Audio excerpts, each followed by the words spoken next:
Barack Obama, what do you think? Well, it's all there, black and white, really. I just hope the white part doesn't screw it up, you know what I mean? Because we tend to do that. Yes.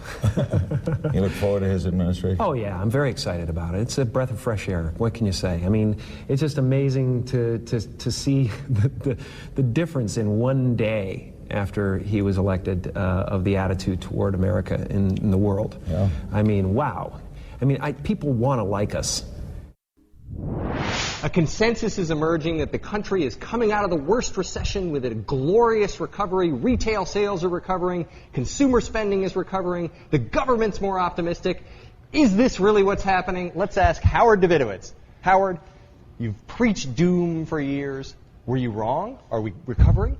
Well, not in my mind. When I look at the size of the deficit, when I look at the size of our debt, when I look at China, getting out of dollars, when I look at countries like Russia moving out of dollars, when I see rich oil-producing countries moving out of dollars, less confidence in the dollar, hoarding gold in China, when I see all of these trends, that leads me to believe that we're a bigger credit risk than we've ever been. Our debt is completely out of control. We'll soon have debt at the level of 100% of our gross domestic product. We'll be amongst the weakest countries in the world financially. That affects our national security.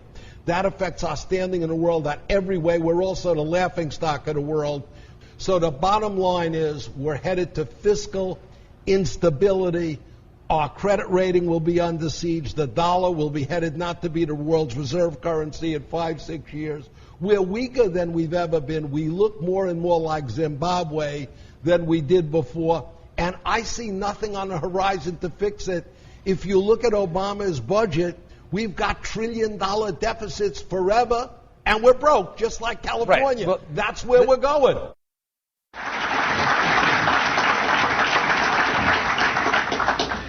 I have to interrupt right here and tell you that in one of my visits, I won't name him, I don't want to embarrass him, but one of the heads of state that I met with on this visit, he gave me one while I was on the way.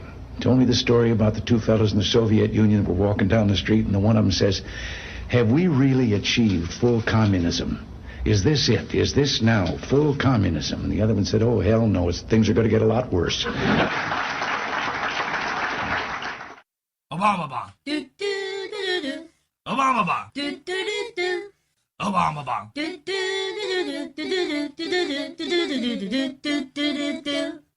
Obama bong. Obama bong.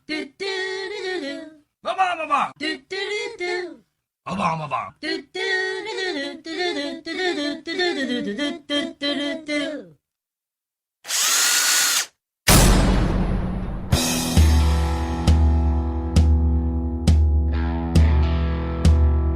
It's time for Fully Threaded Radio.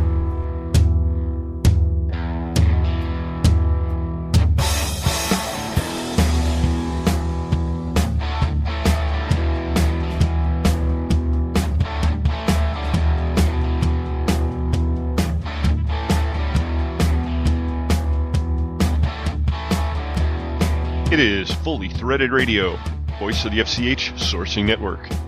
This is the online, on-demand Fastener Talk radio show that educates as it informs, calms and soothes as it entertains.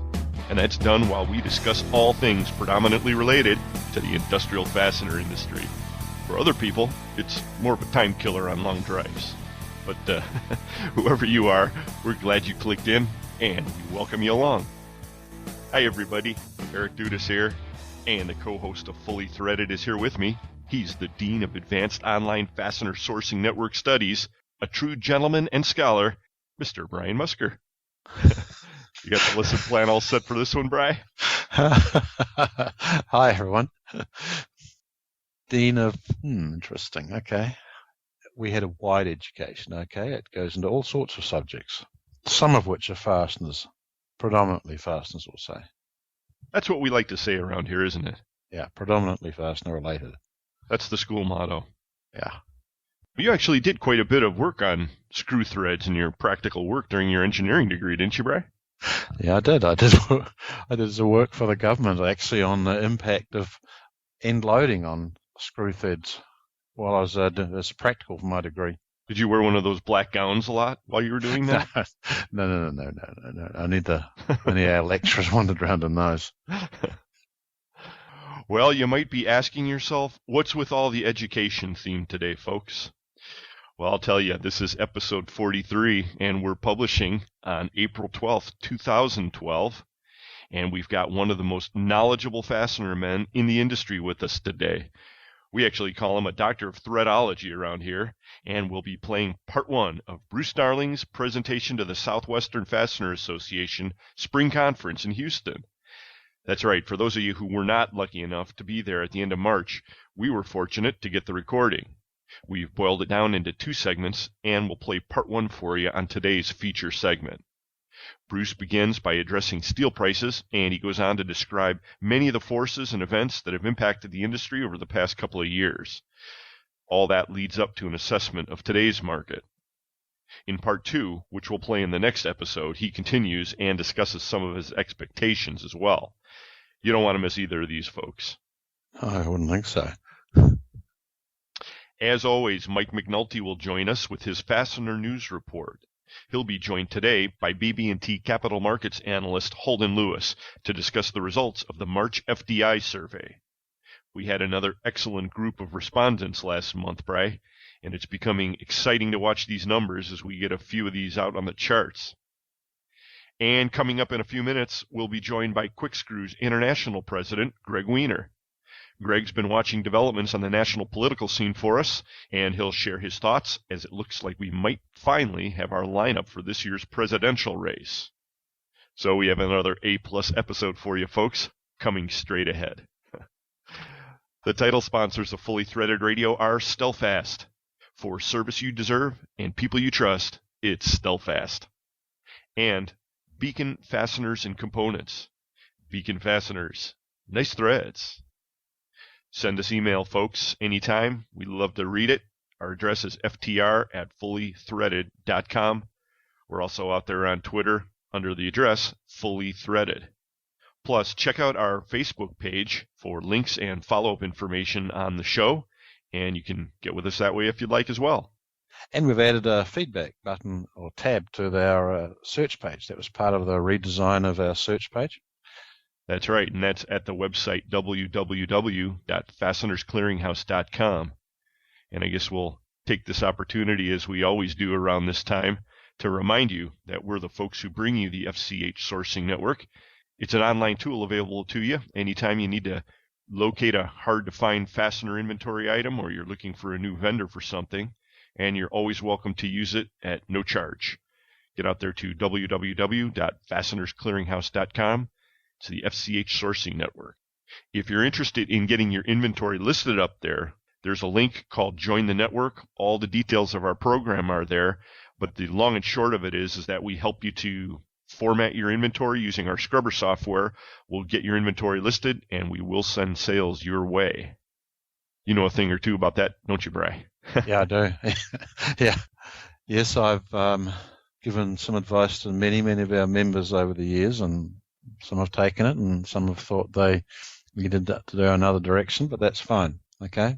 You've got your PhD in scrubberology. The scrubber. In fact, I was making a few changes to it this morning, and I got some great help from one of our members, Jeff Green from Lejeune Bolt up in Minnesota, and he put me straight on a classification difference in our system relating to a type of stud. So thanks, Jeff. Continuous improvement. Yes, this is us. Okay. Good stuff. Well, when you think about it one way, I mean, FCH is like a great social network for fastener people. A lot of people have had input into the scrubber and the search interface and how it works. I mean, it's almost a week doesn't go by when some change or modification is made to that system. That's right. And a lot of it really comes from, people who really know some aspects. Maybe they know a lot of aspects really, really well, and they can give us some really fine help on, something that needs to be altered in the system, why we can make it better and more correct. One other thought on FCH, folks, if you're a PacWest member or a CFA member, of course, a couple of weeks back, I was at the PacWest Spring Conference, and shortly after we record this, I'll be heading out to the CIFA conference down in Birmingham, Alabama. We've got a program for you association members, and if you're interested about that, you can certainly contact your association or us through the Fasteners Clearinghouse website, and we'll dial you into that. But one way or another, we're looking forward to working with you through the FCH Sourcing Network. Well, you know, I've dealt with Bruce ever since they signed up with FCH, and I'm really looking forward to his talk today. As am I. You're going to really like this. Of course, I got the opportunity to preview it. I was formatting it for the show, but we were very lucky to get this. I'd like to say a special word of thanks to Jamie Adams over there at Porteous Fasteners. She and the SFA people were responsible for getting it recorded and over to us, and we'll be playing that for you a little bit later on today's show. Thanks also to Bruce for allowing us to air it. Right. Now, if you were with us back on episodes 29 and 30, you would have heard another presentation that Bruce gave, and I think that was originally presented back in June 2011, and that was at a Pat West event. Yes. Of course, this one is about 10 months later, so there are quite a few updates, but he uses a kind of a similar format, and it was a slide presentation. At the beginning of the presentation, you can hear him referring to the slides a little bit. At first, he kind of leans on them a little, but you can definitely understand what's going on. And as he progresses, he seems like he's speaking more off of his notes, and it's really easy to understand, full of great information. Man, hard to believe that Pac West meeting was all the way back last June already. We're spinning the clock. Yeah, I know. It's a bit frightening, actually, isn't it? It is. Time flies when you're having fun, okay? Did you just invent that? No, I didn't. No, I heard that from someone else once or twice. Well, there are a lot of events coming up, including the Pac West has their annual Mel Kirshner golf outing that's happening May 7th. I think we announced that last episode, but it's a little bit earlier than it was last year, and all the details are available at their website, which is pac-west.org. I'm particularly looking forward to this year's post-game interview. You know, depending on who takes it, could be pretty interesting. Right.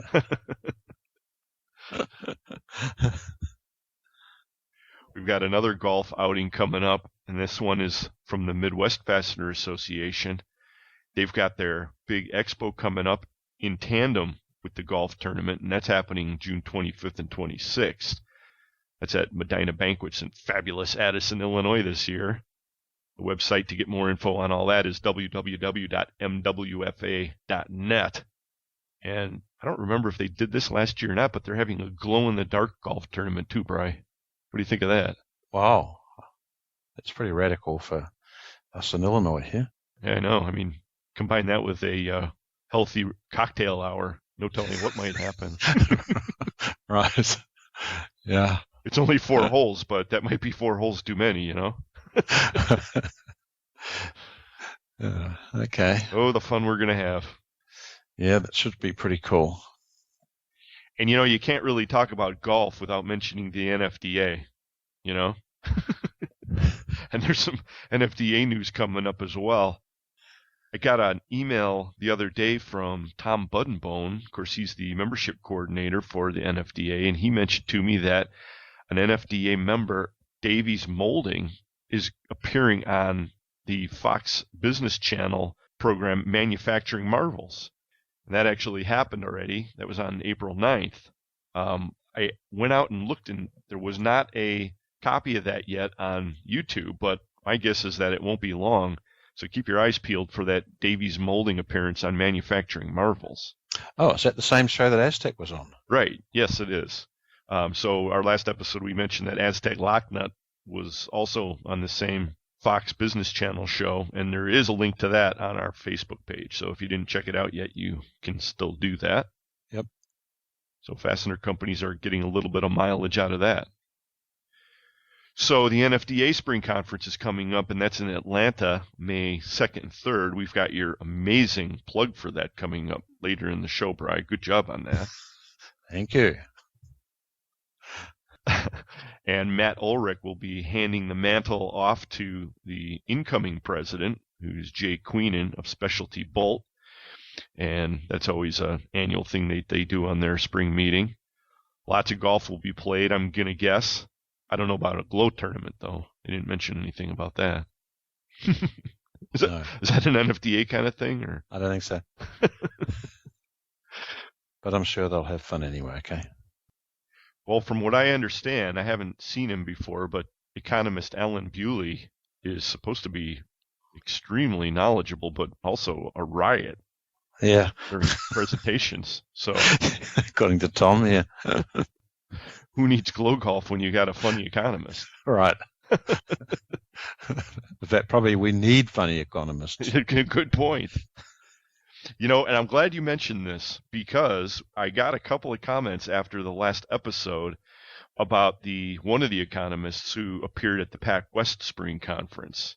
I did mention that, and we discussed it briefly. His name was Todd Baker, and he's a vice president with California Bank and Trust.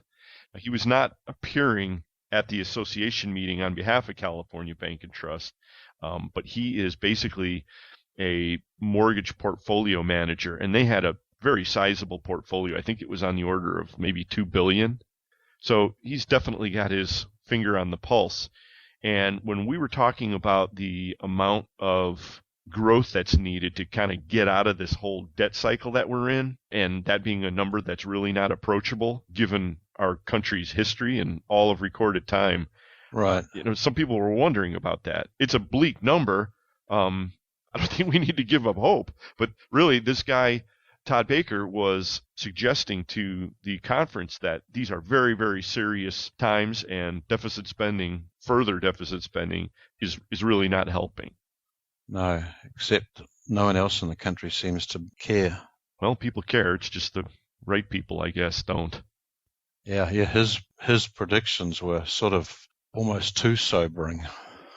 Well, he was suggesting that everybody look at it realistically, and that was it. And I think some people are looking at it realistically because we got quite a bit of feedback on it relative to most subjects that we stumble through on the show. Tiptoe through rather than stumble, okay? Well, why don't you get him on the show? Well, I'll extend an invitation to Todd Baker, and maybe we can get him on the show, Bri. Yeah, that sounds like a great idea. I'd like to hear what he has to say. He's a very, very knowledgeable person.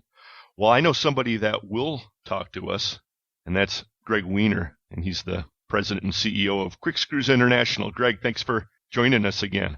My pleasure. So we teased a couple of episodes ago that you'd be joining us again, and you're going to be kind of our resident political commentator as the primary season heats up and then the election cycle. But before we get into that, what do you see in sales-wise these days? Well, it's been bumpy. I think since 2007, all of us have seen some rough goes. Stops and starts seem to be the standard. We had some late 2011 quarter very, very bad. And the first quarter 2012, not so good. March a little bit better. So I just think bumps and starts. I really think that we have to get through this election to really make any changes whatsoever. I just don't see. Read an interesting article, though. I will tell you quickly that most people think that whatever was positive in the last 12 months had to do with gridlock, which is pretty common. Yeah, sounds good. Yeah. How can that be positive? Well, Bri, you might have forgotten we opened the last episode with a commentary on why the skyrocketing gas prices are a good thing, so anything's possible today. Right, I know. You're right. Truly. Well, gridlock makes business people happy because it means that the government and the politicians will stop intervening for a while, and we can take what we know and go from that. The more politicians intervene, the more uncertainty they create, which from my perspective as a business owner is just difficult to plan ahead. You don't know what your tax code is. You don't know what your costs are in relationship to the Healthcare Act. So it really does matter. But gridlock helps because at least then we can say they're not going to do anything bad now. Right. Well, I guess this opens the door for the next question, which is, are politics important to the fastener industry? I mean, is this something that we should be legitimately addressing on Fully Threaded Radio, do you think? I used to think not, but over the years, you have to understand, I've been around 25 years now, so I learned a little bit in that time. Just quickly, I think if we just look at fasteners as a whole, the majority of fasteners sold in this country are imports. And although there's a lot of domestic manufacturing on the high-end stuff and on the specialty stuff, the reality is the volume, the billions of fasteners sold in this country are really import products. So you ask yourself, well, does politics infect, imports? Well, only to the degree of the value of the dollar, which is everything. Okay.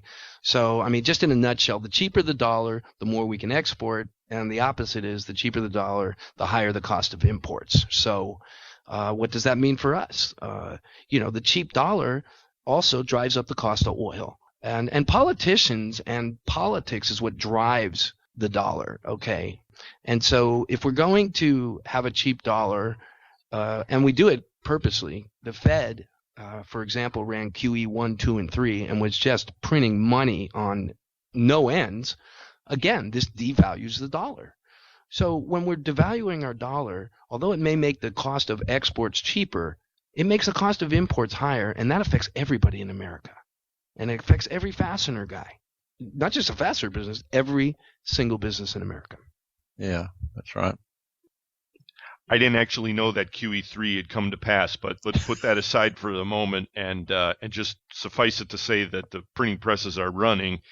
With that in mind, what do you think? Where are we right now in the primary process? Boy, that changed fast. In the course of the last month, we went from what looked like was going to last through June. Everybody was going to stick it out. I think if you look at the past week, I think it's clear Mitt Romney will be the candidate for the Republicans. He has been have a serious, very good record of winning in the primaries. Although the challenges from the right may have pulled him right a little bit, I don't see that as an issue. I think Mitt Romney is going to do very well. So what do you think are going to wind up to be the major issues of the race then?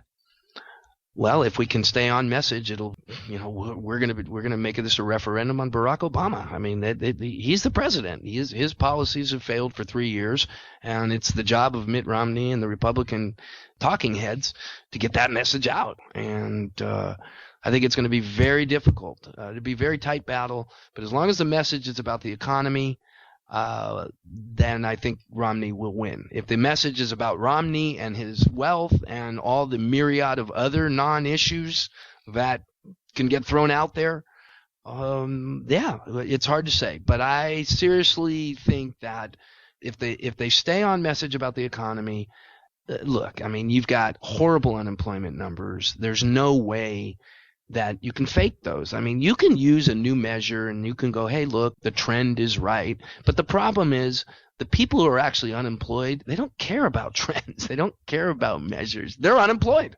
So they don't look at a government statistic. They look at their own lives. And when you have almost 19% real unemployment rate today, that's just shocking.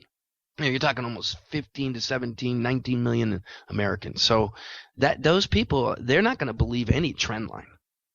I wonder how many people listening to this podcast actually realize what the true unemployment rate is. I know where you're getting that number, and I believe that it's true. I wonder how many people really feel that.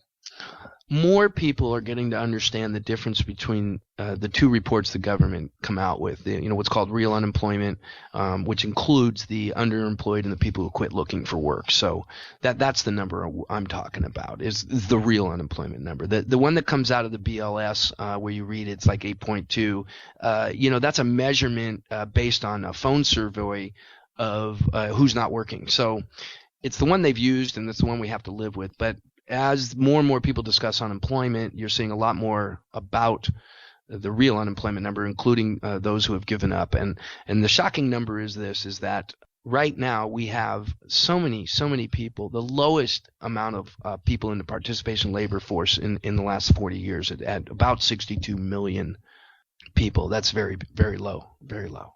And it shows that the jobs just aren't there. Right, but that's the media, as we know it in general, the popular media, not going to let anyone actually see those figures or understand what they even mean. It's tough. I listened to ABC this morning that had the same person said in 2 sentences that in a ABC poll, I have to say ABC because that's the station that did it.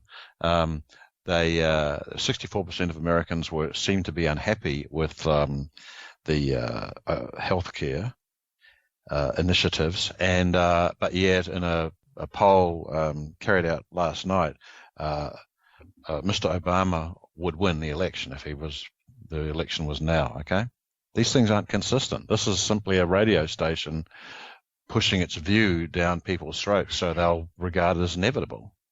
Yeah, imagine that, a radio show having an opinion. Yeah. Yeah. Right. You know, I really work hard at trying to educate people about polls, just the polls themselves and the education required for that. Yeah. But it's just not that simple. I mean, for example, most of the polls that you see coming out of Gallup, CBS, and ABC, they're polling registered voters. But the polling guys, RCP, Real Clear Politics, Rasmussen, they actually poll likely voters. And so what happens is the reason they poll the ABC polls the registered voters is because pretty much in the demographics, there's just more registered Democrats than there are Republicans. And so you pretty much always get a skewed poll. So what I say is the most important thing about the polls is figure out who they're polling. You know, and then if you figure that out, then you can understand whether the poll, because really, if you look at the likely voters versus the registered voters, the numbers for the candidates are much closer and much worse for Obama. The likely voters, the numbers are much worse, much more in favor of Romney. Well, Brian just mentioned the example of the healthcare issue, and big news during the last week with the Supreme Court evaluating the whole Obamacare issue. What's your take on that, Greg? Well, my first take is this. I was super impressed. I actually listened to all 3 days testimony on podcasts, and I was super impressed with every single Supreme Court justice. I was super impressed with Mr. Clement. I was not so impressed with the government lawyer. I think he struggled quite a bit. But I had never really listened to those podcasts before, and I will tell you the justices, you know, you get the media and they you got the four liberals, the 5 conservatives, it's automatic and this and that. You know, I don't know what's automatic. I know that these are super intelligent people, and that you know, they were really, really you know, working both sides. So I thought the process itself was just really riveting. I mean, did either of you guys listen to it? Well, I listened to select portions of it. I mean, how could you not be riveted when you understand the stakes? I'll tell you, the offsetting feature of this evaluation that really, really got me upset, and I just can't overlook it, is that Kagan did not recuse herself when she obviously has no place on that court in this case. Yeah, I mean, I get it. It does appear that she crossed the line as Solicitor General working for the government, but justices get the right to recuse themselves, and she felt that she didn't need to. The Chief Justice agreed with her, and I think that's our process, so I accept that, and I'm not bothered by that. I really not, because, you know, if I don't respect the institutions of the government, to the, you know, like I can respect the office, or I can respect Supreme Court justices, maybe not have individual respect for a person. But I respect the justices. I respect the process that the justices are involved in. You know, the president doesn't think the justices have the right to make laws unconstitutional, you know, which was proven, you know, over 203 years ago. Yeah, so, this is our constitutional lecturer. I won't say professor. That would be. Oh, yeah. That's ridiculous. I know. So this whole concept in my mind about constitutionality is pretty much going to center around one thing. Where's the government limits? And this is exactly what Mr. Clement's argument was, and this is exactly what Justice Kennedy's, you know, real hardcore position was. Okay, fine. If you can do this, where's the limit? And quite honestly, the government could never provide that limit. Okay? Yeah. And I think in the end, that is going to be what swings the case and ends up ruling this portion of it unconstitutional. Now, will they segregate it? Will they sever it? Will they throw out the whole law? Man, we don't know. And that's what they're going to take the next few months arguing about. So in summary, your belief is that the court will rule some or all of the law unconstitutional, and we're just waiting until June. Well, I definitely think the mandate will fall. Yeah, I think it has to fall. Otherwise, we're in for a real bad time. But I think the mandate will fall, and I think the rest of the law has to fall with it. Well, I know you're going to be keeping your eye on that for us, Greg, and I hope you'll come back and talk to us as you watch all this unfold. Will you do that? I will, definitely. Thanks. And this is predominantly fastener-related talk radio for the fastener industry, so let's point out that people who are interested in looking at what Greg does aside from political punditry can go to the website www.quickscrews.com. Did I get that one right, Greg? That's perfect. And yes, we don't spend all day here looking at the political realm, but we ship some screws every now and then, and I just get the opportunity to squeeze in my own preferences. But again, really just a moment to say that really what's going on today is more relevant to our industry than ever before.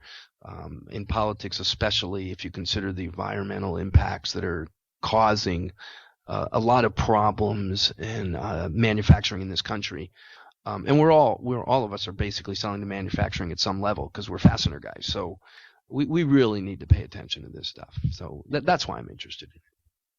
We completely agree with that. Well, thanks once again, Greg. You're welcome. We'll be right back with more Fully Threaded. Brian and Eric, your online Fastener Talk Radio brothers in thread. Fully Threaded Radio.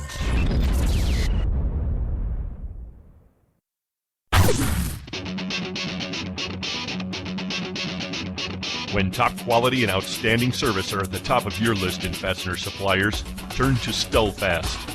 Since 1976, Stellfast has grown to become an industry-leading importer and manufacturer of the highest quality industrial fasteners, specialty items, and automotive parts.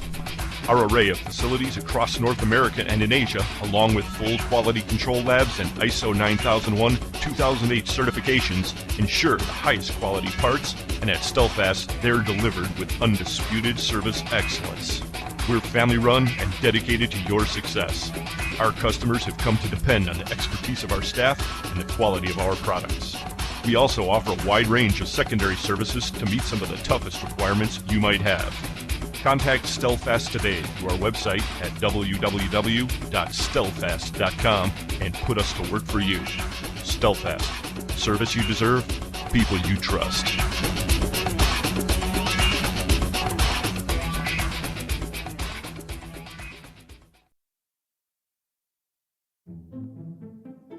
It's a screwy world out there, what with outsourcing, celebrity apprentices, crop circles, Biebers, Gagas, those shorts that are almost pants, and mimes.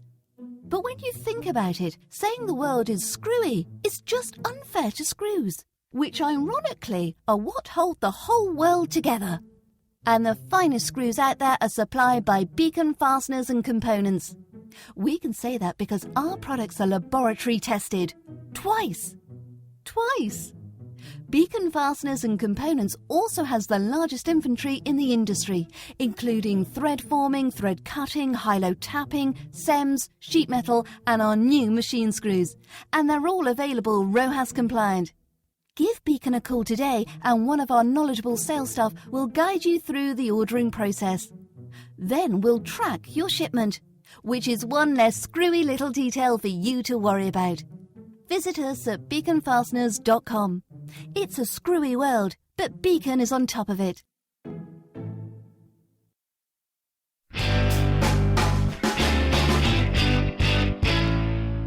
The National Fastener Distributors Association is the most important nationwide organisation for the fastener industry.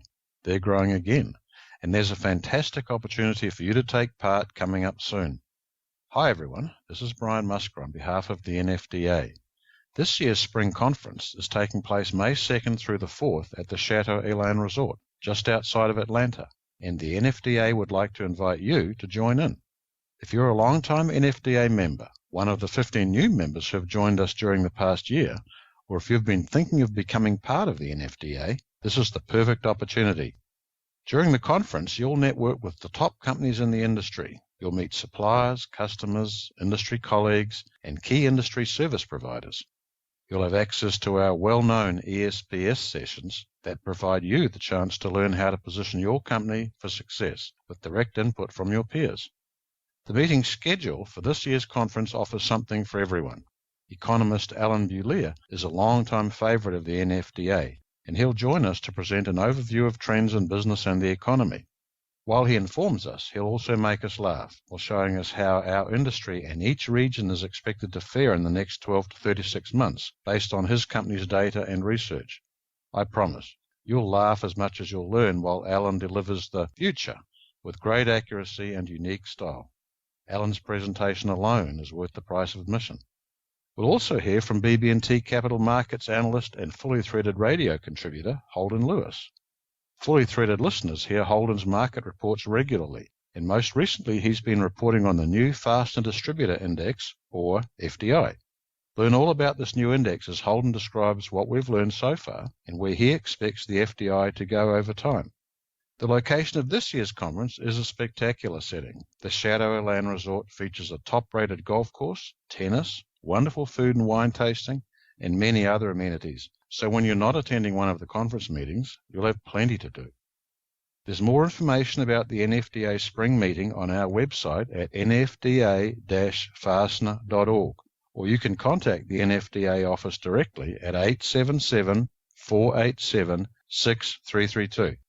The NFDA spring meeting is happening May 2nd through 4th in Atlanta. It's a great organization and it'll be a great event. The NFDA is extending a personal invitation and they hope to see you there.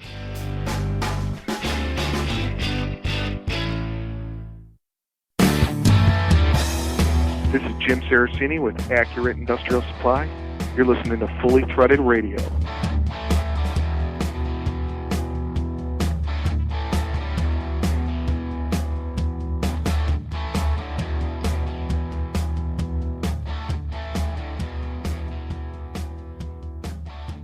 Brian and Eric, back with you. Class is back in session. Or at least it will be when Mike and Holden get here. Right. Please pay attention. So what'd you think of Greg's prognosis there? It seems kind of plausible to me, but guess we'll have to wait and see, huh?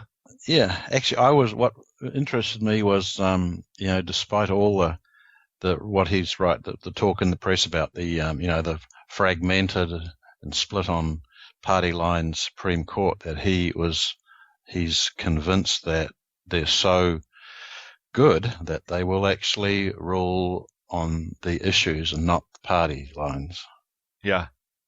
I was really impressed by that. I was too, actually. I give him credit. It's difficult to maintain that kind of respect when you sometimes see what kind of characters you have to deal with, but I think that's really the only way that a civil society can sustain itself is with that kind of an attitude. So hats off to Greg. Yeah. Of course, in contrast to that, in episode 41, I was ripping on Bratislava as the origin of the fare guide. Some of you may remember that if you heard that episode. Actually got an email follow-up from that from Phil Madden of Fastener and Fixings magazine. He was responding to my comments about the fare guide, and he said that, in fact, it does appear to be kind of a scheme. He said, fare guide scams are more than just phishing. Companies have found themselves chased for substantial amounts of money, having inadvertently signed a 3-year non-retractable contract. Oh, wow. That sounds terrible. Yeah, so there you go. No offense to everybody there in Bratislava. Right. Right. And I did not mention that I have family there, so I'm a little entitled. And I'm not implying that my family's involved in it either. No, thank you. Thank you for clarifying that. He also mentioned, Brian, we were ragging on the Skoda a little bit as an example of Eastern Bloc technology that really never kind of got to an advanced level. And he pointed out that these days the Skoda is actually not a bad car. Well, I drove one of these a long time ago, and he tells us that the company's now owned by Volkswagen, so they've really cleaned their act up. Yeah, well, it's not hard to believe. I mean, last time I set foot in a Skoda, it was like 2001, and they were actually getting better by then too. But the point, I think, still stands. you can get a heck of a lot more done in a free market environment. Yep. And just before we bring on the Fastener News Report with Mike McNulty, he'll be talking with Holden Lewis. And if anybody's heading out to the NFDA Spring Conference in Atlanta on May 2nd and 3rd, Holden Lewis will be presenting on the first day of the conference, May 2nd, and I'll be there as well. Hope to see you out there for that. Wow, how did they corral Holden in for that? Well, we've got connections. Okay. Actually, I've never met him in person, so I'm looking forward to seeing him. That'll be cool. Yeah.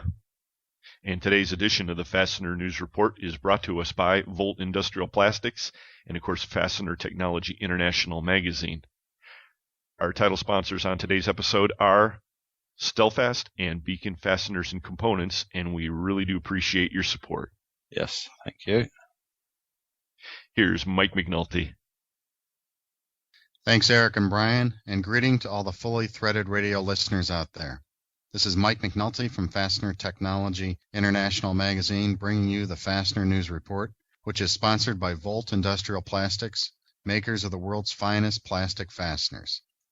I am back from Germany, energized by Dusseldorf Altbier, German bratwurst, and some early European sunshine to help me keep my focus on the fastener industry.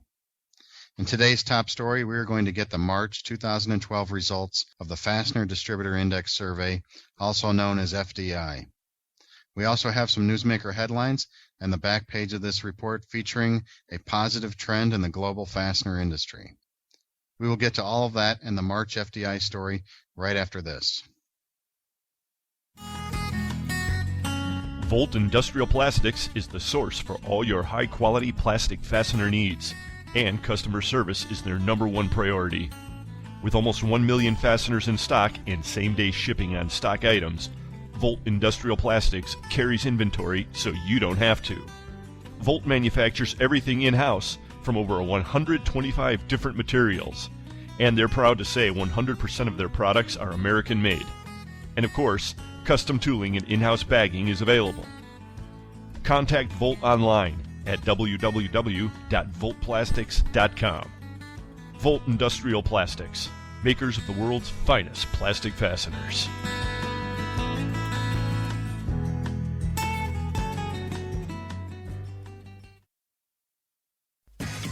FastenersClearinghouse.com.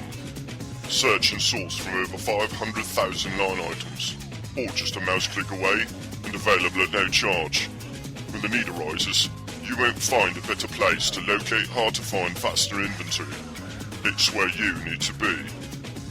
This is Joe Truckee of Cal Fasteners, and Fasteners Clearinghouse works for us. This is Robert Wanzer, and Fasteners Clearinghouse works for American Imperial.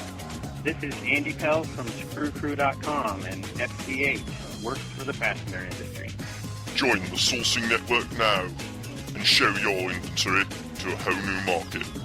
Turn slow movers into cash. List up to 10,000 line items. Show them to distributors only or to the world. FastenersClearinghouse.com. It's where you need to be.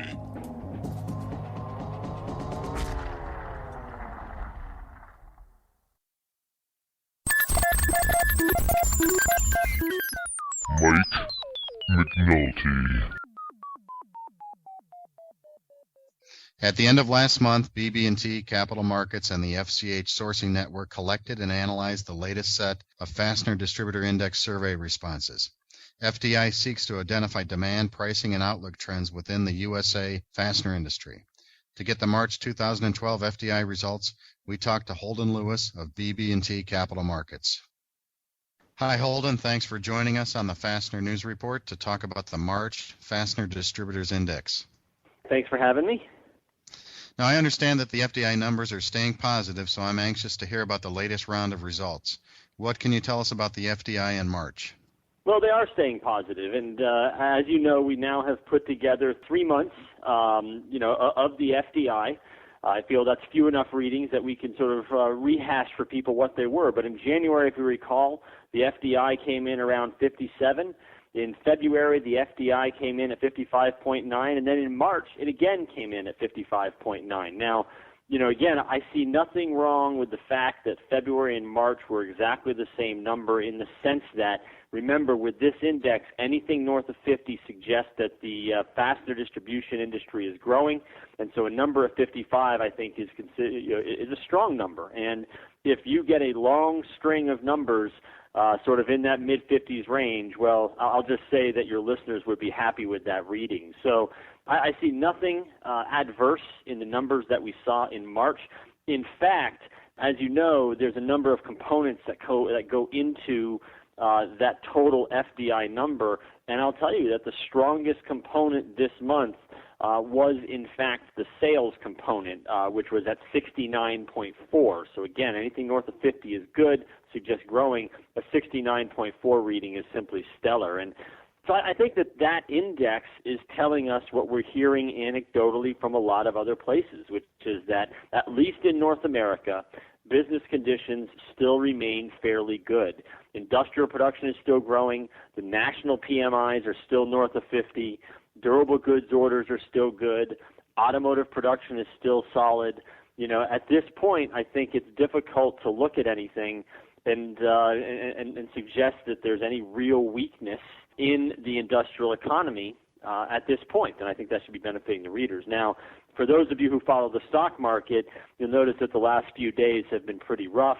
I think that does relate to some resurgent concerns as it relates to the European market, perhaps a little bit of nagging doubt as it relates to the Chinese market. So I don't want to give the impression that everything is rosy out there, but certainly within our shores, the U.S. continues to look like the strongest market in the world at this point, and obviously, with most of our listeners being heavily domestic, I think I think they would agree that's probably the right place to be. So, not a lot of change from February to March, but that's not a bad thing, because February was pretty good and March was too.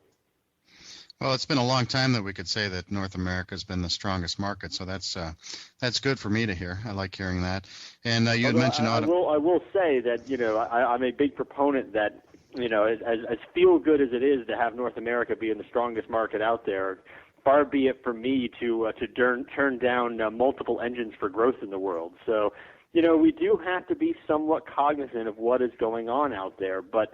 When we think of certain markets, we do that the end market survey and the region survey as part of this FDI exercise, and the automotive really stuck out as being the solid market.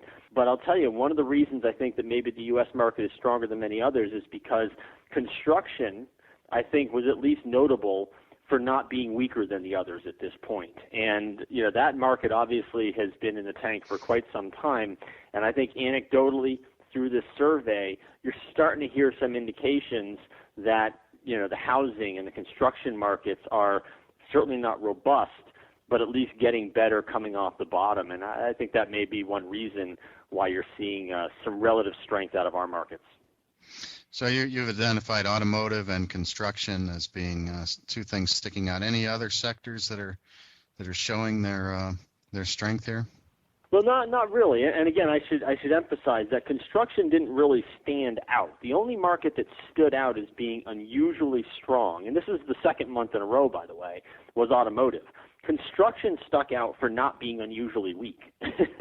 Again, it's been a long time since construction was getting off the bottom, and I think that is a success of its own as it relates to construction. But when you look at the other end markets that were in the survey, industrial end markets, construction end markets, aerospace end markets, electronics end markets, none of them stuck out as being more negative than the survey as a whole. So everything seems like it's in relatively good shape, with automotive actually looking even relatively stronger than most.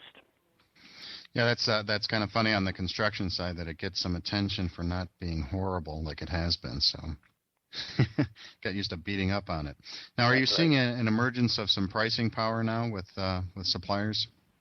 Well, that's the big question. I guess when going again through the results of the FDI, I don't want to give the impression that the industry is awash in price, and I don't think you'd find many people within the industry that would suggest that in fact were the case. However, we are seeing some of the readings getting a little bit firmer as it relates to sequential price increases. So sequential being, higher than the preceding month. And, when we started this survey, quite frankly, those who were seeing higher prices were pretty much offset by those who were seeing lower prices month over month. And as we've gone through the last couple of months, we've seen more people suggesting that prices were higher sequentially and fewer suggesting that prices were lower sequentially. Now, again, to be clear, the large majority of respondents are still suggesting that pricing is the same month to month. But you are just on the fringes, perhaps seeing some folks trying to take some pricing. And I haven't heard of that. And frankly, we cover some big distributors and we cover a lot of manufacturers. And we're hearing that the pricing environment at this point is relatively stable. And so, if these numbers are to be believed and if there's some sort of follow through to what we're seeing in these types of numbers, then it's possible that the industry, because I think the fastener industry has been relatively stable on price even throughout some of those raw material price increases from earlier, it's possible that we're starting to see people getting confident enough in the economy that they're beginning perhaps to take some price. And that confidence in the economy, I think, also manifests itself in the outlook statement from the FDI. Remember, we asked people what they think the economy is going to look like 6 months from now. Will it be better, worse, or the same? And throughout this survey over the last 3 months, roughly 70% of respondents have anticipated that the next 6 months will look better than it looks today. And if people are really starting to believe that, then maybe we're starting to see a little bit better pricing power in the market. It's still too early to suggest that there's a trend, but I think in the data it's kind of interesting that maybe you're seeing some stuff on the edges.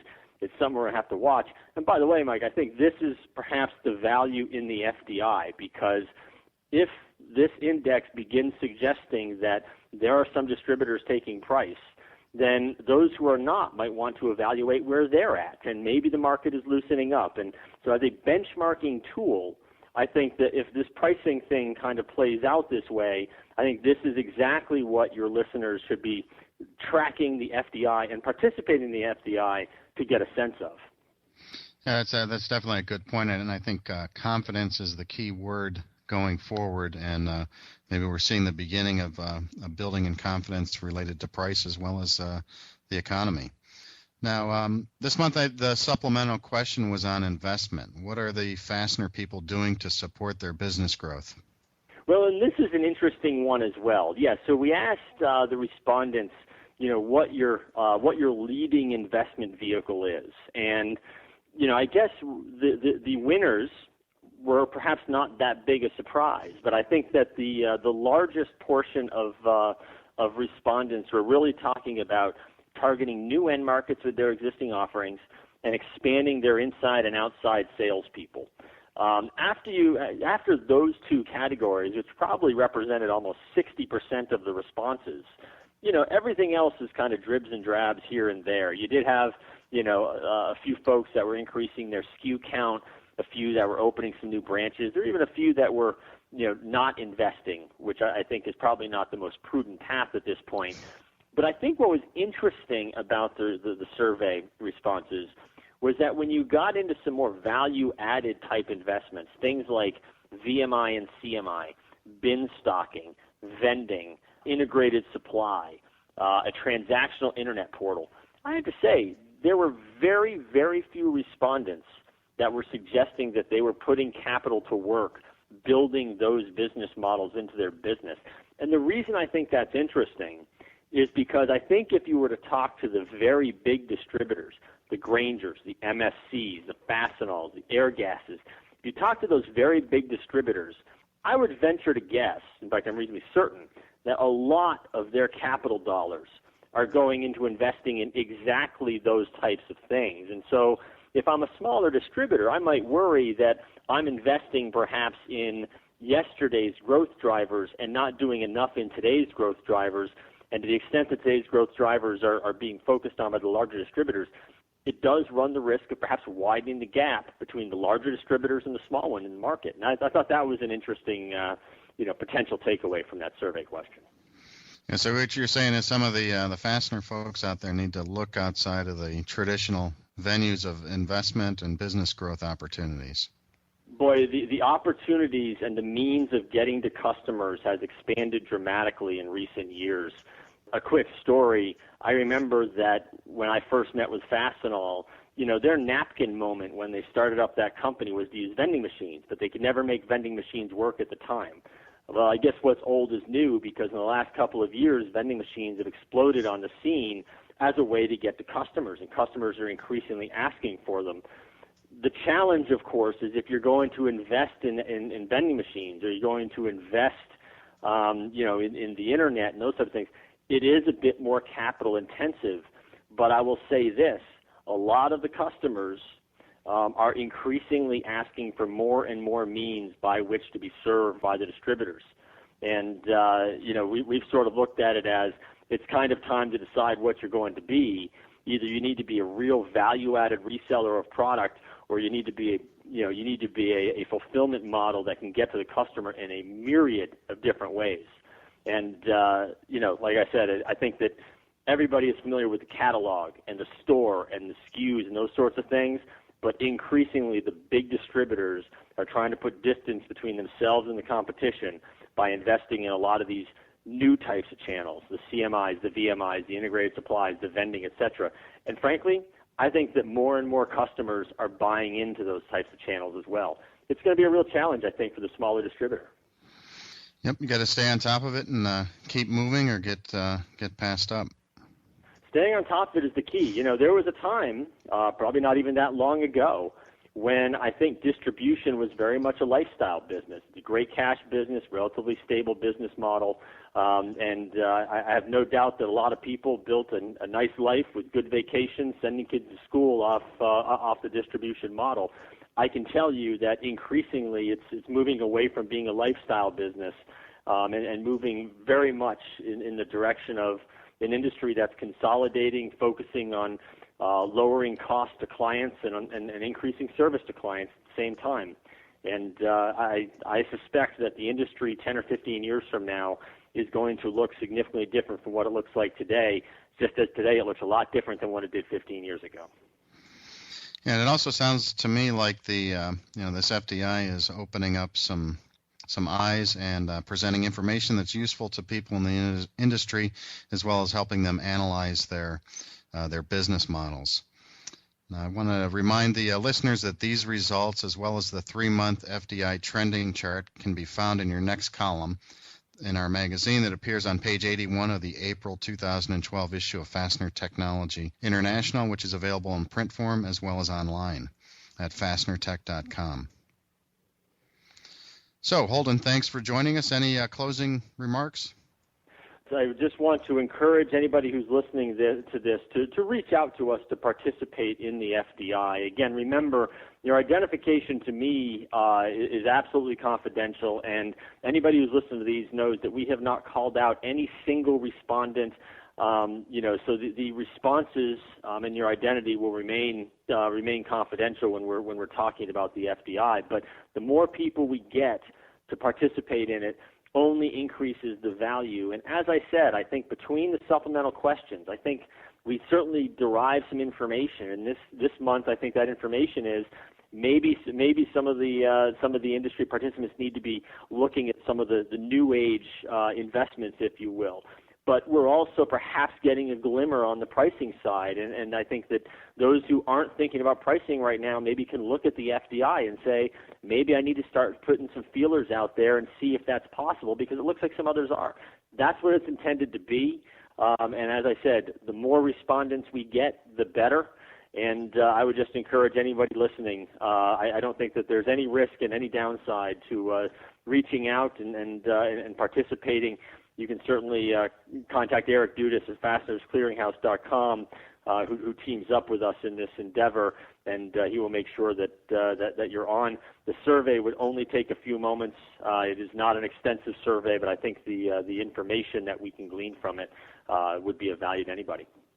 Yeah, it's definitely worthwhile. So I echo that and encourage people to participate. And Holden, once again, thanks for joining us on the Fastener News Report. Thanks, Mike. Speak to you next month. That was Holden Lewis of BB&T Capital Markets. Next up, today's top Fastener Newsmaker headlines. Quality Bolt and Screw, which is a division of the Elgin Fastener Group in Versailles, Indiana, has named Dan Brown as general manager of the Brecksville, Ohio-based manufacturer of custom-engineered cold-headed and cold-formed bolts, pins, and stud products. Spiral International Corporation, headquartered in Danielson, Connecticut, has several white papers available for free download, including a new one titled How to Design the Optimum Hinge. Visit spiral.com for details. Smalley Steel Ring Company, located in Lake Zurich, Illinois, has launched a new mobile website for smartphones available for download at smalley.com. Smalley makes spiral locks, retaining rings, section rings, and wave springs. EFC International in St. Louis, Missouri, has appointed GMD Assembly Solutions as a representative to support EFC distributor customers in Oregon and Washington. EFC supplies a wide variety of parts, including clamps, rivets, nuts, shaft retainers, and highly engineered headed and threaded parts. The April issue of Fastener Technology International contains a new column called The Steel Wire Insider, written by Katie Memel, the content manager and editor-in-chief of Steel Orbis. Her first installment is entitled, Are USA Rod Mills Too Confident in Their Pricing Policies? And it appears on page 21. Dave Monty of Fall River Manufacturing succeeds Jennifer John Friel of Midwest Fabricating as the new chairperson of the Industrial Fasteners Institute. Steve Paddock of Ballhoff is the new vice chairperson. The IFI represents the interest of North American mechanical fastener manufacturers. And our top newsmaker headline is that the first ever Fastener Fair Hanover will take place this month in Hanover, Germany, April 24th to 26th. Over 300 exhibitors from 28 countries will present their fasteners, fixings, tooling, equipment, and packaging. The show is produced by Mack Brooks, and robust activity and attendance is expected. Finally, let's turn to the back page of this report to look at a positive trend in the fastener industry. Starting with the Las Vegas Fastener Show last October, the fastener industry is on a string of upbeat and positive trade show results, including the Taiwan International Fastener Show that we reported on in the last Fastener News Report, and the Fastener section of the Wire 2012 trade show in Dusseldorf, Germany, that I attended last month. The Wire show broke all kinds of records for the number of exhibitors, occupied floor space, and visitors. The mood on the floor was positive and focused on innovations, business, and investment. This show is obviously global in nature, and it covers all industry end-use markets, and my take is that its positive result is good news for everyone involved in the fastener industry.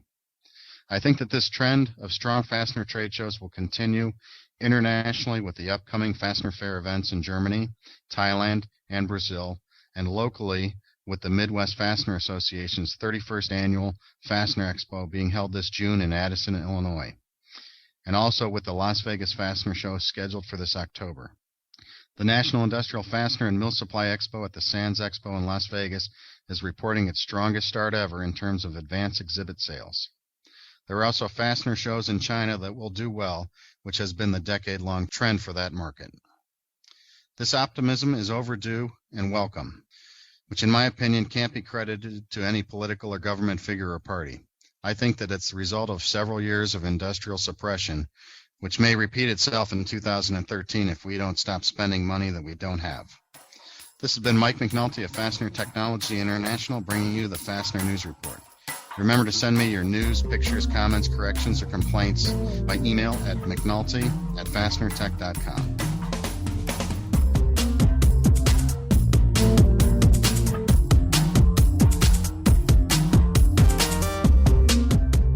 Doctor of Screwology, Mr. Bruce Darling's up next. It's Fully Threaded.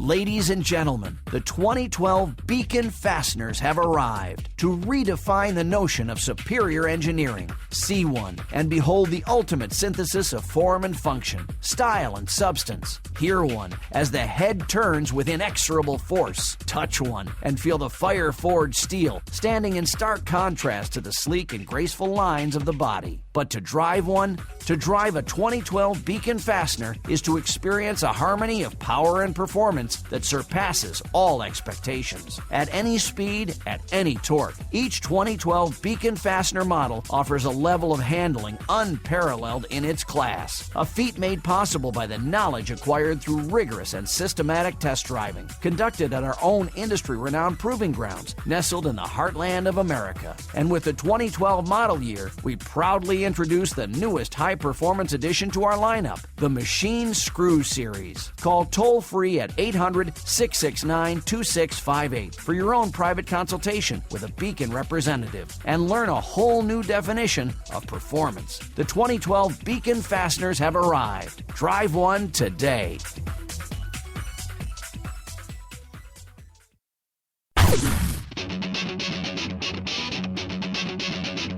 When top quality and outstanding service are at the top of your list in fastener suppliers, turn to Stellfast. Since 1976, Stellfast has grown to become an industry-leading importer and manufacturer of the highest quality industrial fasteners, specialty items, and automotive parts. Our array of facilities across North America and in Asia, along with full quality control labs and ISO 9001-2008 certifications, ensure the highest quality parts, and at Stellfast, they're delivered with undisputed service excellence. We're family-run and dedicated to your success. Our customers have come to depend on the expertise of our staff and the quality of our products. We also offer a wide range of secondary services to meet some of the toughest requirements you might have. Contact Stellfast today through our website at www.stellfast.com and put us to work for you. Stellfast. Service you deserve, people you trust.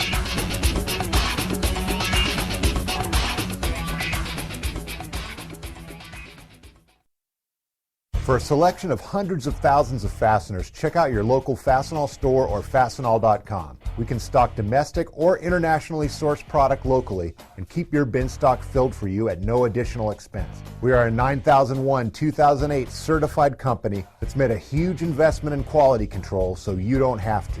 And if you can't find it on our shelf, we can make it for you at the quantity you need at one of our many manufacturing facilities.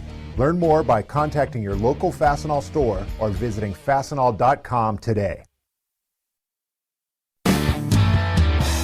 Hey guys, this is the one and only Rebecca Day of Exact Industries, and you're listening to my online fasting soul brothers, Brian and Eric, on Fully Threaded Radio.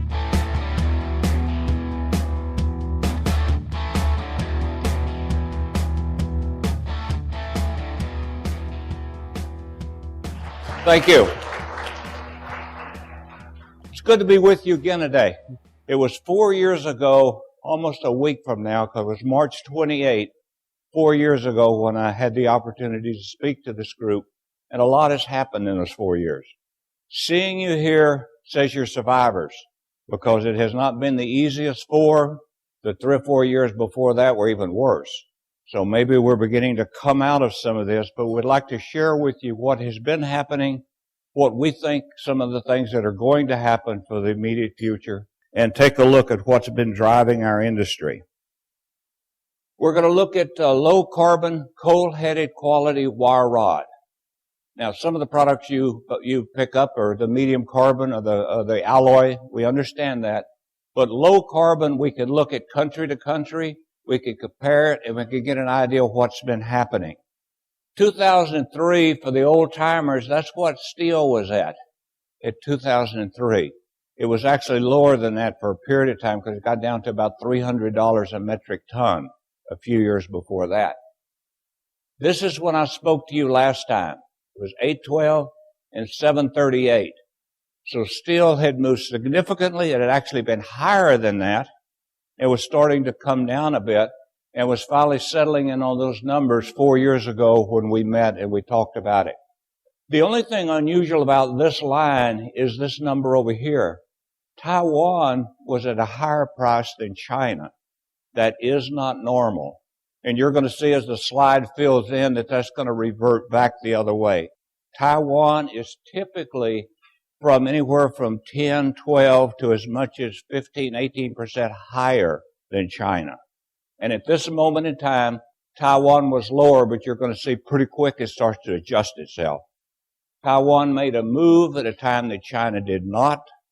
It caught them in this situation. Business shifted to China, and Taiwan quickly moved out of that and brought it back down.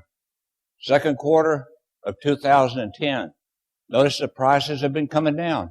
Taiwan came down significantly. China has even come down. Again, the difference between Taiwan and China is not actually correct yet, but they're beginning to work on it. Demand for wire rod is still not good. We've gone through the financial crisis. We've gone through the housing bubble bursting. We've gone through construction has gone to hell in this country. So we're not buying a lot of stuff. With that happening, steel has started to come down. And there's a period of 2 years in here. So steel had been moving in that period of time and bringing itself down.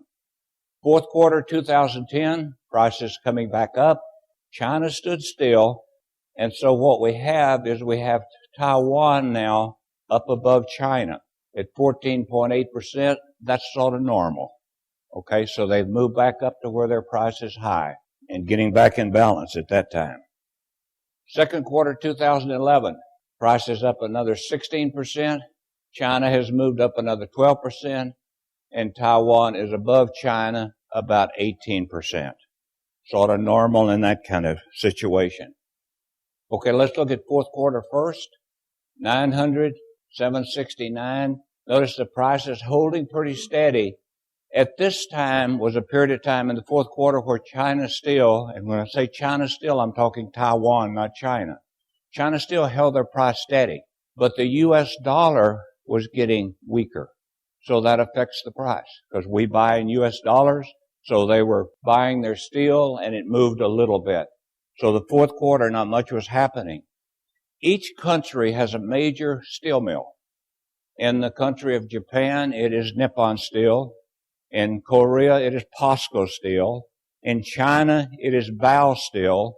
And in Taiwan, it is China Steel. Those major steel mills speak for the country. They negotiate in Australia for the cost of the iron ore, or in South America, or not South America, in Brazil. They're the ones that do the negotiation for the iron ore for the country and lock in the contracts that last either for 6 months or for a year.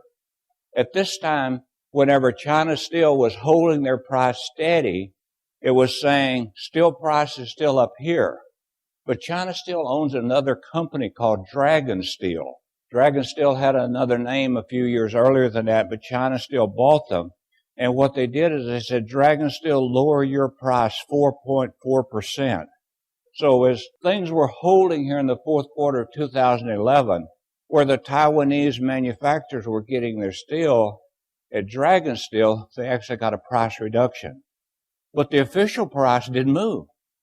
China Steel didn't move their price and held it up there, giving the image that everything is steady, everything is calm, steel price is still high, but here on the side we've lowered our steel price so we can get some business and keep it out of the newspapers by doing it that way.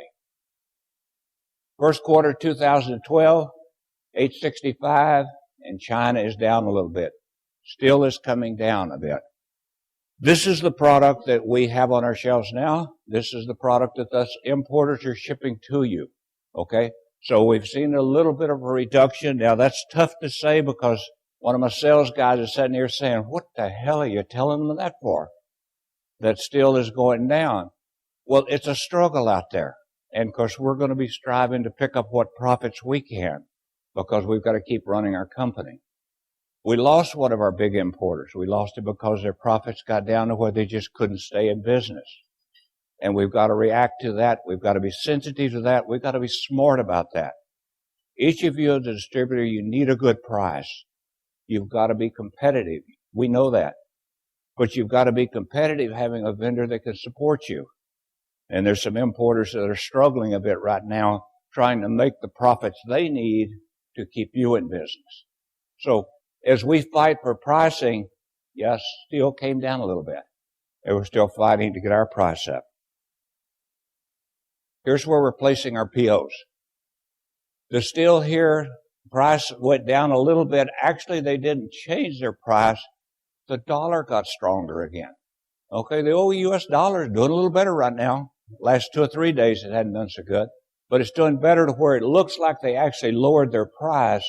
But even though they held the price, what they're actually paying for the steel has come down in U.S. dollars. And it's affecting our cost. Notice China just stood still. They are not so affected by what the U.S. dollar does, because they have said the yuan is going to be this level, and they just set it and hold it. And as long as they hold it, the dollar can go up, the dollar can go down, and their world doesn't change a whole lot. Taiwan floats with the U.S. dollar. We buy in U.S. dollars, and so everything is dealt in our country. Back in the days when we dealt with Japan and would buy futures of the yen, then we were trying to protect ourselves with the fluctuation. We lost money doing that. Most of the importers did. So now we buy in U.S. dollar. We understand it. We're selling in U.S. dollar, and it works better for us. So the fluctuation of the dollar now starts to affect our cost of product when that happens. In Taiwan, the companies that are producing the product generally don't buy their low-carbon steel from China Steel. They're buying it from Dragon Steel. They're buying it from Singapore. When the Taiwanese government allows it, they're importing it from China, and they're bringing it in. They'll bring it in from Brazil. There's several countries they will bring theirs in from, and they're usually buying it about $50 below these numbers you see here. China Steel made a decision a couple of years ago to almost pull out of the production of low-carbon wire rod exclusively, and they make very little of it. They let the other steel mills make some of it, but China Steel is saying, I want to make medium carbon, and I want to make the alloy steel. And they've upgraded their factory. They've upgraded what they produce. The second note here says, as you look at the fluctuation of prices in 2010 and 11, the dollar was getting weaker, and that was causing the price to go up. In 2012, we're getting a little bit lower price because the dollar has gotten stronger again. So whatever is happening to the dollar is happening to us, and it's affecting us a bit. We want to look first at steel. We're a steel-related industry. About 60% of the cost of a fastener is steel. In a nut, in a washer, it'll be a little higher than that because it has a hole in the middle of it. And the hole in the middle of it is scrap steel that disappears. On a bolt, when they make a bolt today on these parts farmers and these bolt makers, there is just a very small amount of steel that actually becomes scrap. So you're probably looking at a 60% ratio of steel to the product when you're looking at bolts. You can take an item like Sanxing did on their hard round washers, and there is no scrap. They're making a washer, and it has a hole in it, but there is no scrap. Washer makers make their washers typically by sheets of steel, and they punch them out. Well, as they punch them out, they punch out a washer and they punch out a hole. In China, they'll take the hole and say that's big enough to make a small washer. So they'll reroute those holes back through and make a little smaller washer and do it a second time. Sanxing has learned on their nut makers, they have the ability that as they feed the wire rod in, not sheet metal, and as they get ready to cut the little slug off, they push the hole back into the wire rod. So there is no scrap. The next feed of the wire rod has that hole being fed forward. And then as they cut it off, they punch that hole back into the wire rod. So it's a continuous thing that when they start to coil a rod, there's about a 6-inch scrap. At the very end of it, 200 or 300 yards later, there's a 6-inch scrap piece and nothing else. That's the way they're competitive on their F436 washers so much against the U.S. manufacturers. They have no waste. We're still stamping F436s in this country, which makes a difference. We want to look at some other things that are happening. Now, some of this is bolt and nut related, and you're going to know it. You've lived it and know exactly what happens. Some of it is not. Some of it is world related. There are things happening in the world that affect us, affect our pricing, affect our economy, and is going to affect what's happening. In February 9, 2010s in Melbourne, Australia, there was a news story about China negotiating an $8 billion deal for 30 million tons of coal each year for 20 years. That's 25% of the amount of coal that China uses. China generates a lot of coal. They've got a lot of mines. If you read the newspapers a lot, you find out they also kill a lot of mine workers in China because they explode, they fall in, and it's pretty bad over there. So what they're doing now, they're reaching out and they're buying a lot of the coal, mainly from Australia, because they have a lot of it. Well, they cut a deal for 30 million tons for 20 years. Now, the price was not set. They will pay the market price, and that's not a problem for them. What they needed was a guarantee that they would have the coal they needed. So this agreement gives them 30 million tons for 20 years. And that's 30 million tons each of the years for the 20-year period of time. So they have shored up their coal reserves so that they don't have to do it at home. Now, when you buy 30 million tons of coal a year, you also get a pretty good price. So they weren't worried about having to set the price, and nobody was going to set it and let it hold for 20 years. So the negotiation was, we'll pay the market price. I happen to be the biggest dog in town, though, so be sure I get the good price, but I'll pay that. I just want the protection that I get it. And that's what they bought. April 2010, labor costs in China increasing a lot. The government set the standard that year that the prices were to go up about 16%. The bolt and nut factories found that to keep their good operators, the people that run the bolt makers, they had to pay the 25 to 30% to keep them on the job. They had already brought them in off the farm. They had trained them. They were good. They could make a good bolt. They had to keep them. And to keep them, they had to pay them more money. China's going through this deal of people actually make money today. 20 years ago in China, you didn't really get money. You just got the ability to go to the town square and pick up the clothes you wanted to wear. You got a new Mao Zedong jacket, okay? And you'd wear that, and then you picked up your food. Now you can actually make money. And in making money, they're buying things. Imagine what they're buying when 2 billion people decide they want a refrigerator. That's a lot of refrigerators. And 2 billion people say, why don't we get a hairdryer? That's a lot of hair dryers. So things like that are happening, and what still is there's pressure on increasing the rate that they're being paid. There's also a problem for the cities that are on the coast, Shanghai being the biggest one. Hong Kong has gone through this a few years ago and is still having a problem. On the coast, the salaries are even higher. So the government is saying, let's start moving industries inland. You've heard of the Three Gorges Dam. That Three Gorges Dam was built to provide electrical power right in the center of China. There are 15 turbine generators built into that dam. I've had the opportunity to see it one time. It was a little bit foggy that day, and on the side of the dam I was on, you could not see the other end of the dam. And yet there's 15 turbines along the way generating electricity.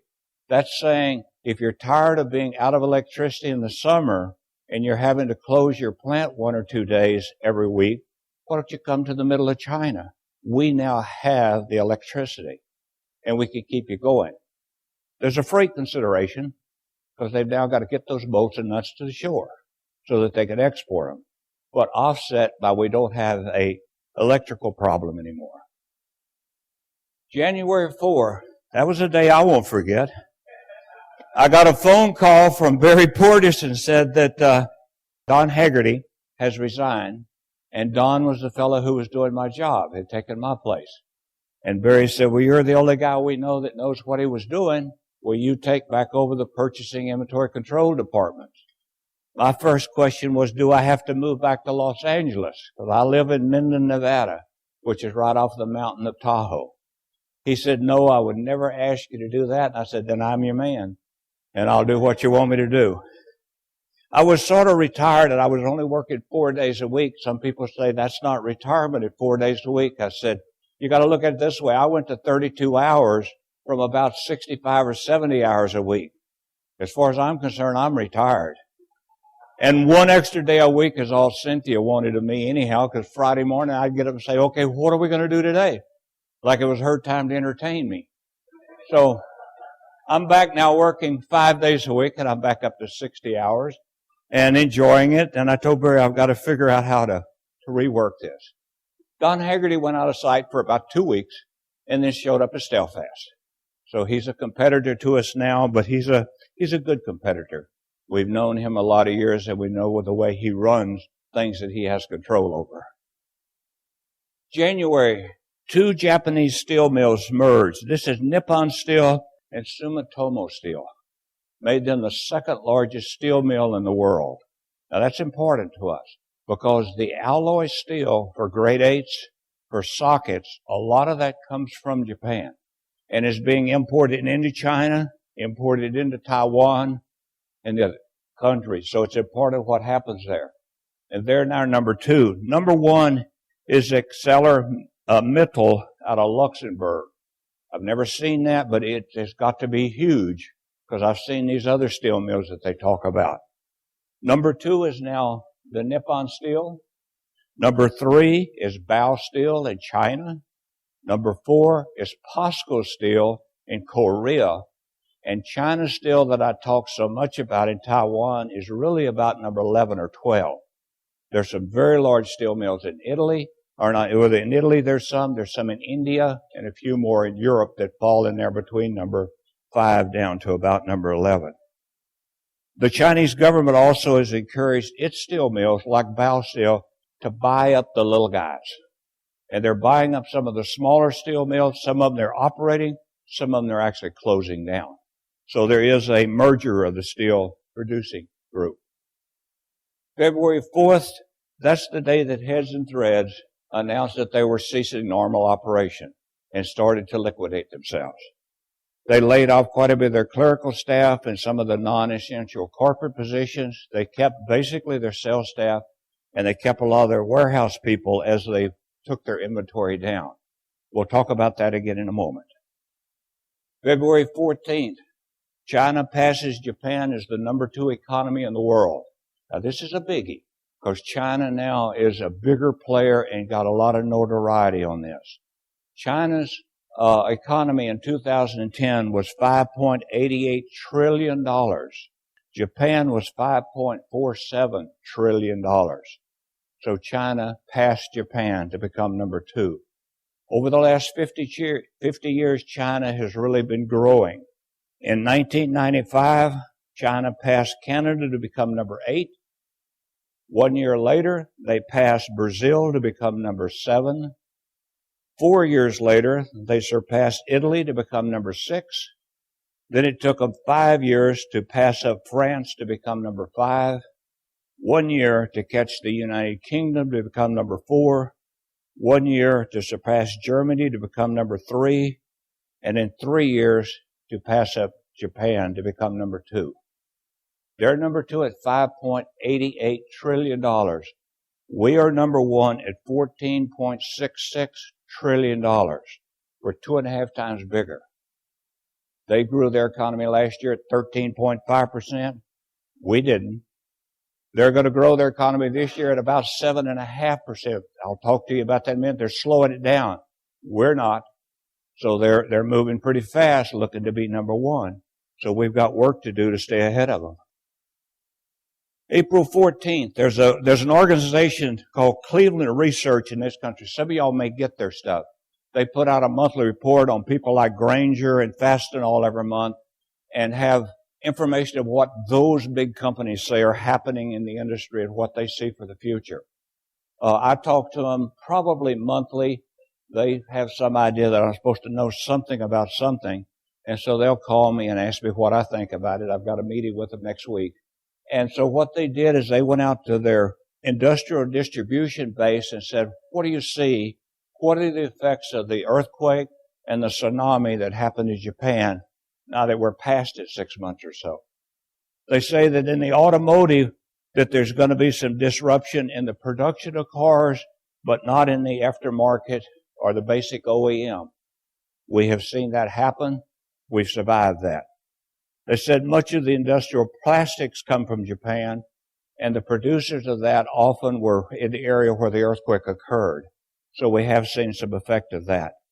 They talked about the radiation leak and what happens if it actually gets on or in the containers of product coming this way. That has not happened. Had that happened, that could have been disastrous to us. Our country would have overreacted. It certainly reacted very negatively to that. We would have had to try to de-radiate these containers before they let them get here, and I don't think we know how to do that yet. But we'd have certainly done something to try it, would have messed things up.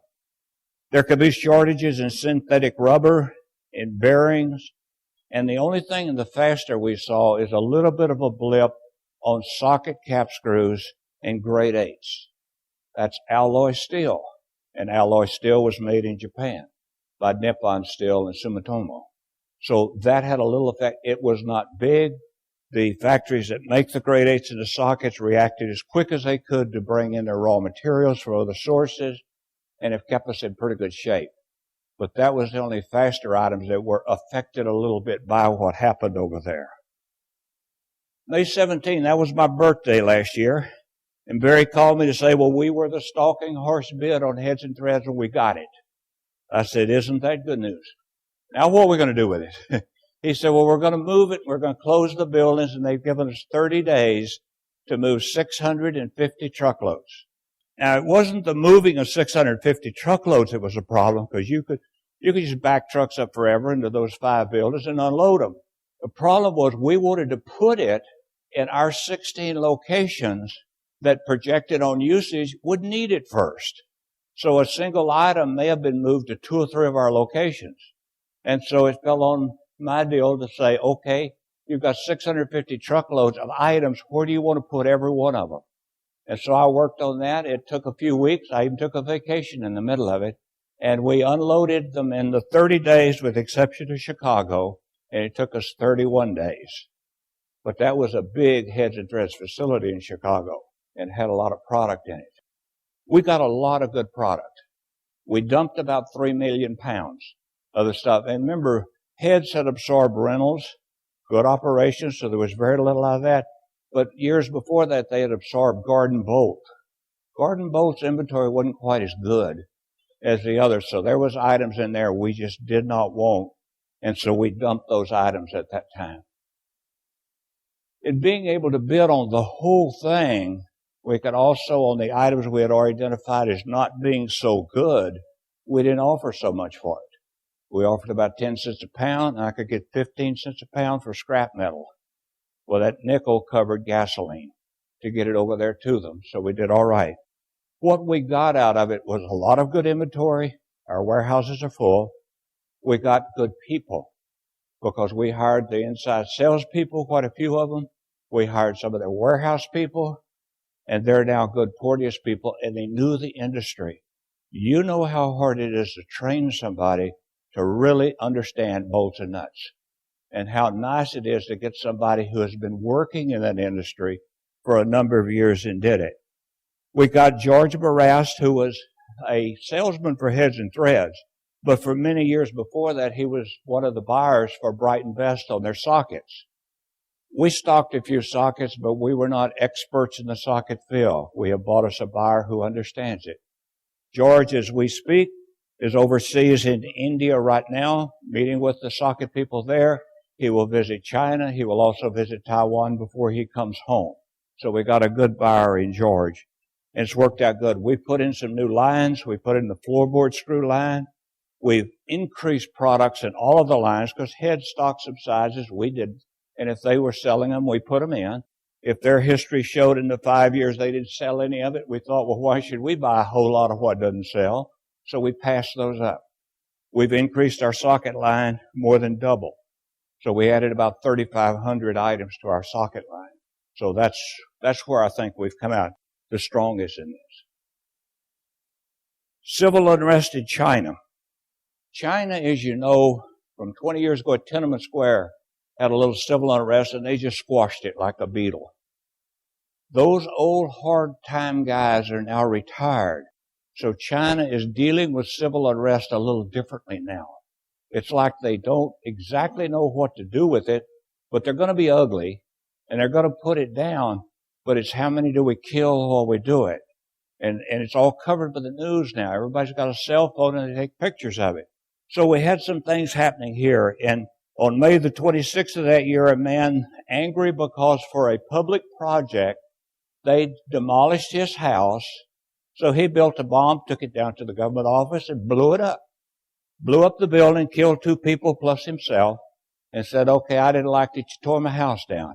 I had nothing to live for anyhow.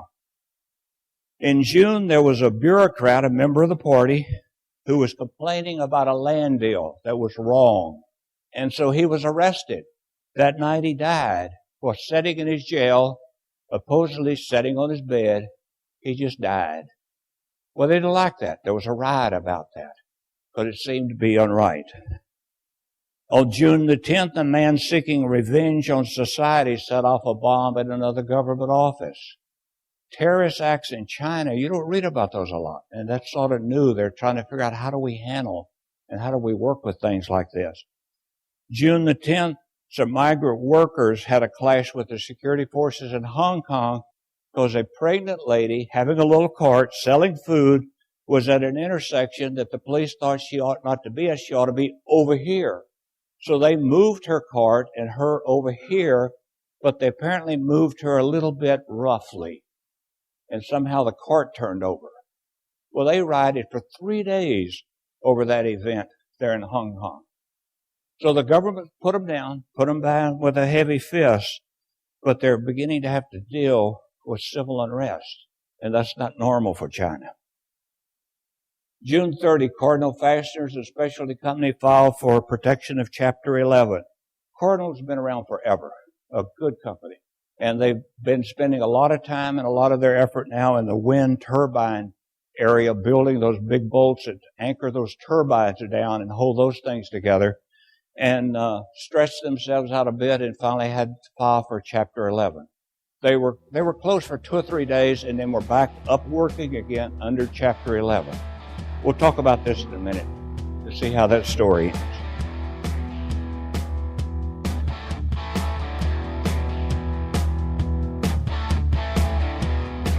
There's some extra credit opportunities coming up next, right after this short recess. It's Fully Threaded.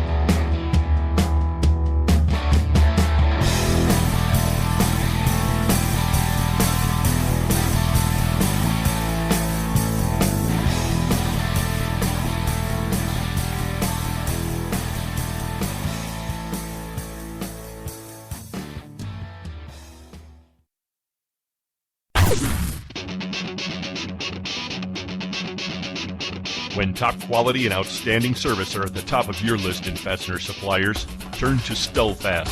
Since 1976, Stellfast has grown to become an industry-leading importer and manufacturer of the highest quality industrial fasteners, specialty items, and automotive parts. Our array of facilities across North America and in Asia, along with full quality control labs and ISO 9001-2008 certifications, ensure the highest quality parts, and at Stellfast, they're delivered with undisputed service excellence. We're family-run and dedicated to your success. Our customers have come to depend on the expertise of our staff and the quality of our products. We also offer a wide range of secondary services to meet some of the toughest requirements you might have. Contact Stellfast today through our website at www.stellfast.com and put us to work for you. Stellfast. Service you deserve, people you trust.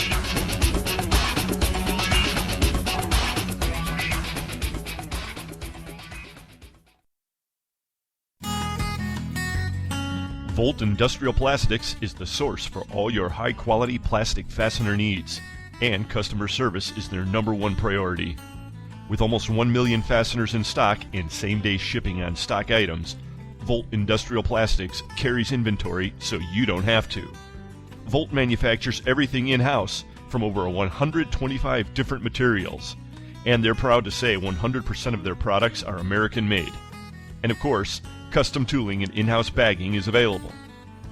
Contact Volt online at www.voltplastics.com. Volt Industrial Plastics, makers of the world's finest plastic fasteners.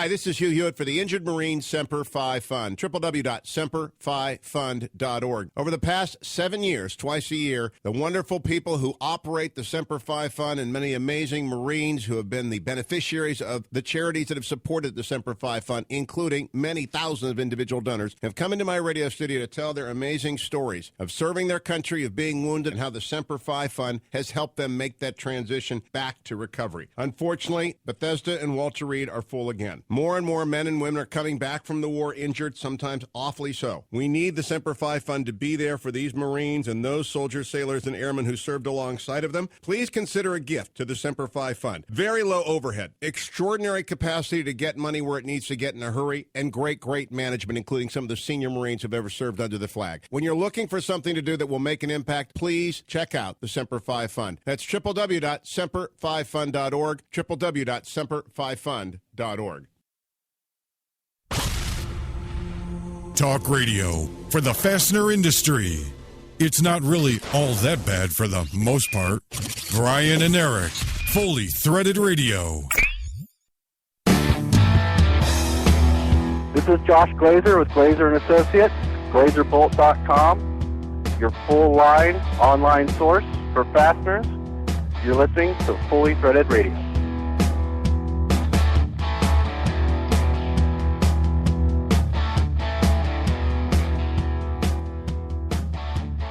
Brian and Eric, back with you, doing the online fastener jobs most Americans won't do. How do you know that? Well, I don't see anyone else out there doing it. So. Right. Offering to take over from us.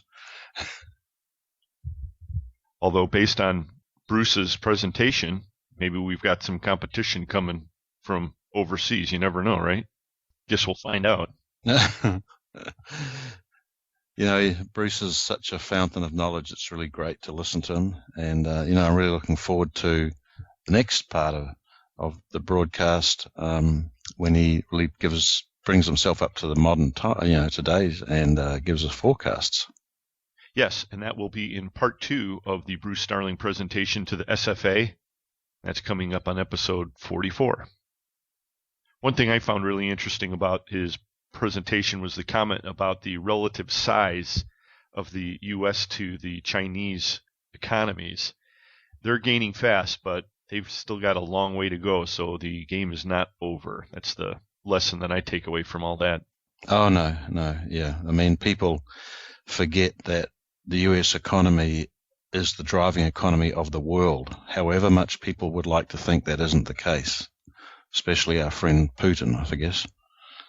Yeah, we don't talk about old Vlad nearly enough on the show. Only when we think of J.R. Prowl. That's right. Where's Vlad? Is he still down minding the shop?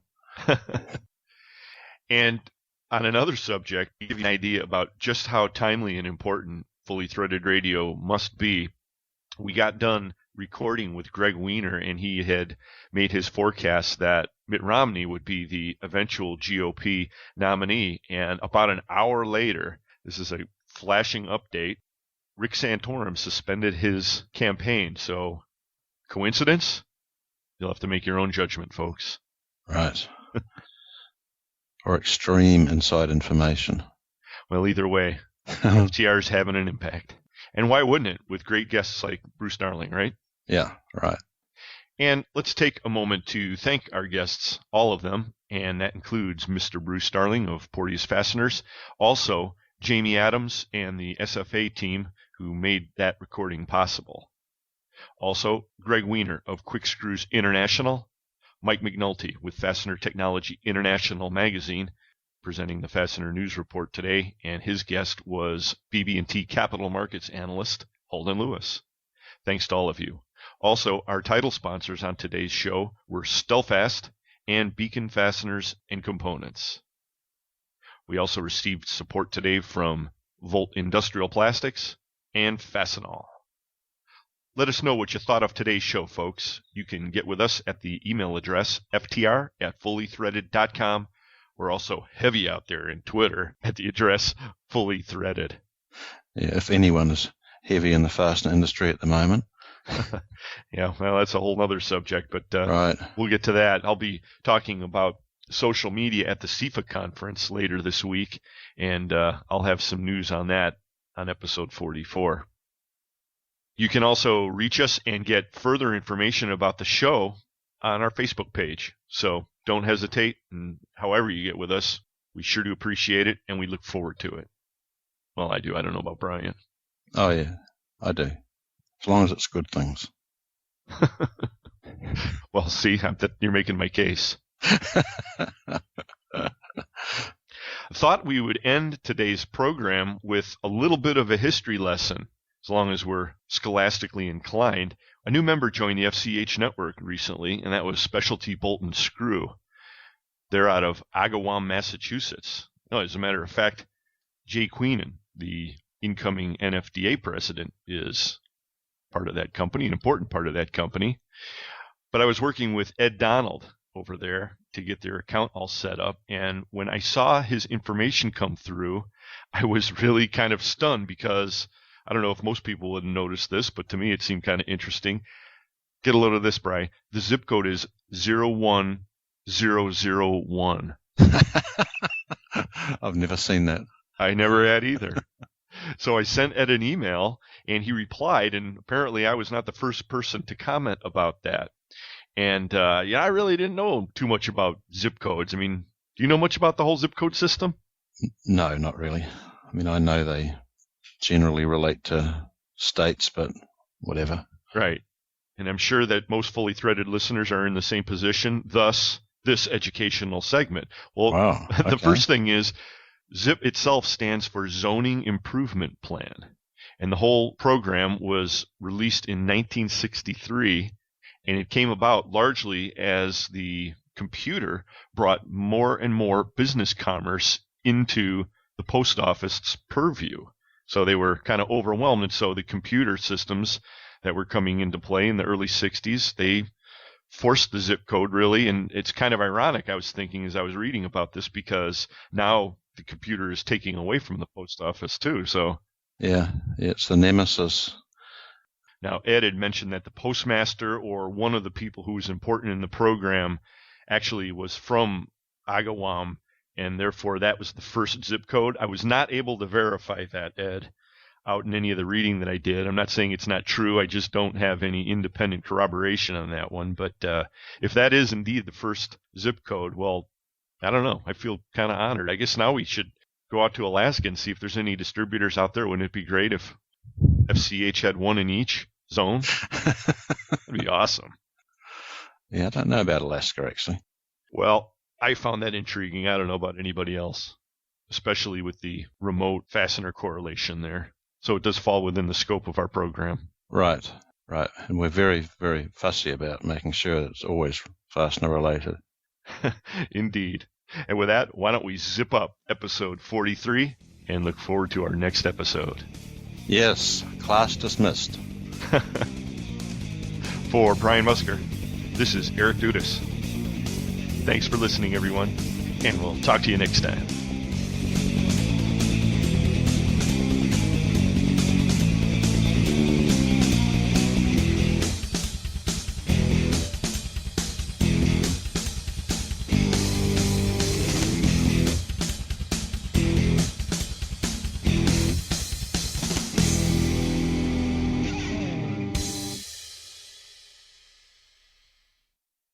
Fully Threaded Radio is a production of Fasteners Clearinghouse.